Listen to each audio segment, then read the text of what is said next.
మామూలు వాళ్ళం కాదు మనం. ఏ కంప్యూటర్ కూడా, ఎంత కంపెనీ కూడా ఒక ఇద్దరు 100 ఇతరులు చేయదండి.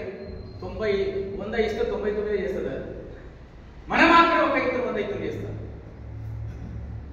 ఏ కంపెనీ కూడా ఎవరు కూడా ఒక డబుల్ ఎంట్రీ సృష్టించలేరండి. ఇంత కూల్ డ్రింక్స్ కూడా చేయలేరండి. గ్రీన్ టీ కూడా కాదండి.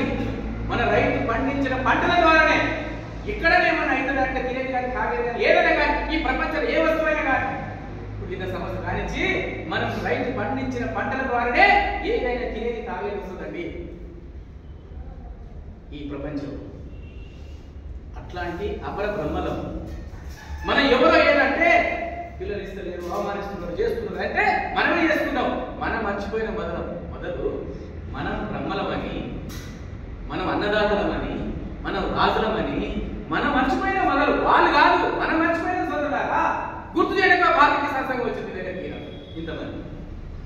మీరు అన్నదాతలు, మీరు అమర బ్రహ్మలు, మీరు రాజులు, మీరు అన్నదాతలు. దేశంలో ఎవరైనా దాతలు ఉన్నారంటే అన్నదాతం మాత్రమే దాతలు, ఇంకెవరు దాతలు లేదు ఈ దేశంలో. ఒకే ఒక్కరు దాత, నిస్వార్థంగా ఈ దేశానికి ప్రపంచానికి అన్నం పెట్టేది ఒకే ఒక రైతు. అది మనం సోదరులారా. మీరు మర్చిపోయారు, దేశమంతా మర్చిపోయారు. గుర్తు చేయడం భారతీయ కిసాన్ సంఘం వచ్చింది. మన ఆశమాశ వ్యక్తులం కాదు, దిక్కు దివాణాలను కాదు అనేటువంటి విషయాన్ని కూడా మనం గుర్తుంచుకోవాలి. మన గర్వం కావాలి. వ్యవసాయం చేస్తున్నందుకు సిగ్గుపడడం కాదు, మనం గర్వించాలి. మనం మర్చిపోయినాము అనే విషయాన్ని కూడా గుర్తు చేసుకున్నది భారతీయ కిసాన్ సంఘం. ఈరోజు ఆఫీసర్లు సార్ అనొచ్చు.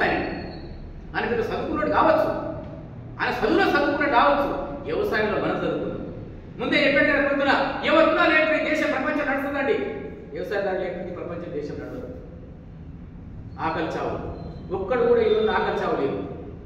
దేశం బండారు పడింది, లేకిన్ కీమత్ పూరి లేదు. మనం కూడా బతకాలి కదా సమాజంలో. మన పిల్లలు కూడా బతకాలి కదా, నేను కూడా గౌరవంగా తిరగాలి కదా, నేను కూడా బండేసుకొని జగిత్యాలు పోవాలి కదా, నాకు కూడా ఖర్చు ఉంటుంది కదా.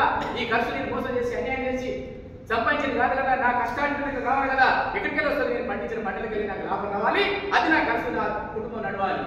దాని కొరకు లాభసాటిగా కావాలంటున్న సోదరులారా, మనం తినడం కొరకు కాదు, మనం బతకాలి కనుక నిస్వార్థ పరుడు. ఇక్కడ మనలో స్వార్థం లేదు. నేను బతకాలి కనుక నాకు లాభసాటిగా కావాలి, సపోర్ట్ పడేది కాదు మనకు కావాల్సింది.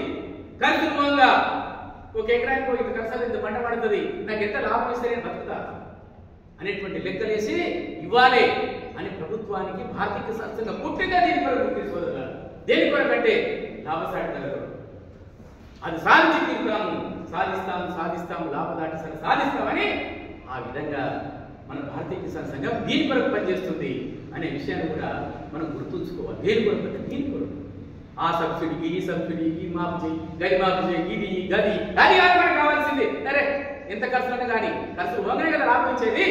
ఈ విత్తనాల ధర పెరిగింది, పెట్టే ధర పెరిగింది, ఎన్ని పెరిగింది ఖర్చే కదా. అది ఖర్చు వంగనే కదా నీకు లాభం ఇచ్చేది.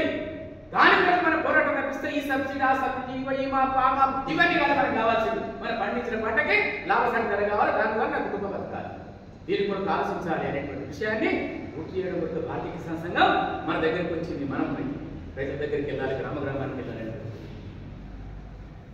నేను రైతు రాదని చెప్పాను, అన్నదాత అని చెప్పాను. ఇది మర్చిపోయి గుర్తు చేయడానికే వచ్చామని చెప్పాను. అంతేకాదు మనం ఈ దేశానికి యజమానులం చూడగారు. ఈ దేశానికి యజమానులం మనమే. ఇక ఊరికి యజమానులు వీరు, ఇంటికి యజమాని వీరు అని అంటారే, ఈ దేశానికి యజమానులం మనం లేకపోతే ఈ దేశం లేదు. మిగతా వాళ్ళందరూ కూడా వారు సేవకులు. రైతు ఈ దేశానికి యజమాని. యజమాని అనే విషయం మనం మర్చిపోయాం, వాళ్ళు కూడా మర్చిపోయారు. ఎవరైతే పరిపాలకులు జీతం తీసుకొని, రాజకీయ నాయకులు జీతం ఉన్నారు, ఎమ్మెల్యే ఎంపీలకు జీతం ఉన్న సోదరులారా పుణ్యాన్ని చేస్తలేరు. వాళ్ళు జీతం తీసుకుని పనిచేస్తున్నారు. మిగతా ఉద్యోగస్తులు అందరూ కూడా వాళ్ళు జీతం తీసుకుని పనిచేస్తున్నారు. అందరూ కూడా సేవకులు. ఈ దేశానికి వాళ్ళంతా సేవకులు. ఆ డబ్బులన్నీ కూడా మన ఈ దేశానికి యజమానులం. వాళ్ళు మన సేవకులు. వాళ్ళు మర్చిపోయారు, మనం మర్చిపోయిన సోదరులారా పుణ్యాన్ని చేస్తలేరు, జీతం తీసుకుని చేస్తున్నారు.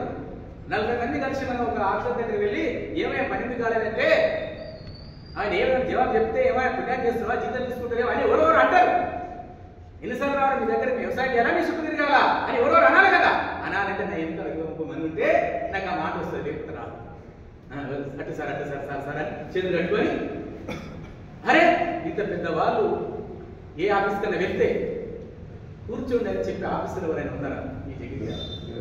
మాకు ఈ అవమానం సరిపోదా ఇంకా మనకి? రైతు రాదు దేశాన్ని వెన్నుముక ఆఫీసులో కూడా మనం గౌరవకుండా కూర్చోండి, ఎందుకు వచ్చారు మీరు పని అని మీరు ఫోన్ చేస్తే అయిపోయింది కదా. ఓ ఆస్తి కావాలని మనం కోరుకుంటున్నాం, మన గౌరవం అన్నింటికంటే తెలంగాణ ఎందుకు గౌరవం కొరకు తెలంగాణ సాధించుకున్నాం. తెలంగాణ దేనికి కావాలి? ఆత్మ గౌరవం కొరకు తెలంగాణ తెచ్చుకున్నాం. రైతు కూడా ఆత్మ గౌరవం కావాలి. ఈరోజు ఉండొచ్చు లేకపోవచ్చు, నాకు ఆస్తి డబ్బు నాకు ఉందో లేకపోవచ్చు, కానీ మొదలు రైతు కోరుకునేది ఆత్మ గౌరవం. సోదరులు మనం ఏ ఆత్మతో గౌరవించడం, చీడపురుగులను చూసి కుష్ఠరోగం చూసినట్టు చూస్తారు. గౌరవించడం అనేటువంటి సమాజానికి మర్చిపోయింది. అందరూ మర్చిపోయారు, రాజకీయ నాయకులు కూడా మర్చిపోయారు. ఒక్క రాజకీయ నాయకుడు వస్తే అందరూ లేచి నిలబడతారండి. ఏంటి ఆయన ఆకాశానికి వెళ్ళి వచ్చిండా? 5 సంవత్సరాల తర్వాత ఆయన మన ఓడిపోతే అయిపోయినే. కానీ రాజు, రైతు రాజు ఎందుకు లేస్తాడండి? ఆయన సేవకుడు, మన సేవకుడు ఆయన రాజు ఎందుకు లేస్తాడు? ఎందుకు లేవాలి అనేది మనం కూడా మర్చిపోయాం. ఓ రాజకీయ నాయకుడు అందరూ ఊరుకోరు. ఏంటి ఆయన పై నుంచి వచ్చింది, ఆకాశం నుంచి మనం ఓట్లేస్తే కదా ఆయన రాజు ఇది. మనం మర్చిపోయినాం. ఓ ఇది ఇక్కడ దెబ్బతినేదండి. రైతు రాజు మర్చిపోయి నేను రాజుని, నన్ను గౌరవించారు, ఆయనని గౌరవించేది ఏంది? నాకు నమస్తే పెట్ట మన ఊరికి నమస్తే పెట్టడం అవసరం లేదు. మనం అది కాదు, మన వాళ్ళ చేతి కింద నీ నాయకులం కాదు. కనుక రాజకీయ నాయకుల వెంట తిరగకూడదు. మీరు గెలిపించుకోండి, మీ చుట్టమైతే మీ బామర్ది అయితే నీ పార్టీ అయితే గెలిపించుకో, ఎవరు దండుతారు. కానీ మాటికి దండం బాధపెట్టడం అవసరం లేదు. వాళ్ళు మన దండం పెట్టాలి. అది మనం, ఎందుకంటే మన యజమానులు కదా, వాళ్ళు మన సేవకులు కదా, పుణ్యానికి జీతం తీసుకుంటారు. ఎమ్మెల్యే మన పైసలే కదా అని అడగాలి కదా. కనుక మన యజమానులు అనే విషయం కూడా మనం గుర్తుంచుకోవాలి సోదరులారా. దానికోసం ఇదంతా చెప్తున్నాను. అదేవిధంగా